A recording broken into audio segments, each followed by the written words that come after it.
Tapos, nakulo na ang second gata. Yan. Yan gusto.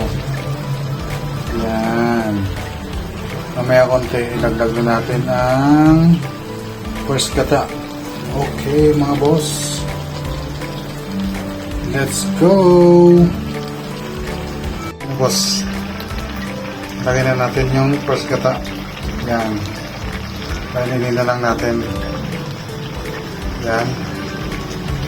Yan mga boss. Laputin na lang natin siya ng konti. Okay mga boss. Yan mga boss. Luto na siya mga boss. Okay.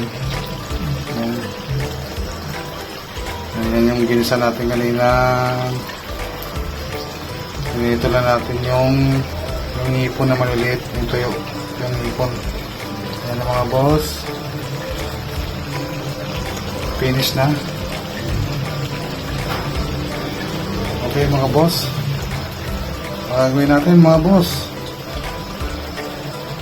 Let's eat. Bye bye.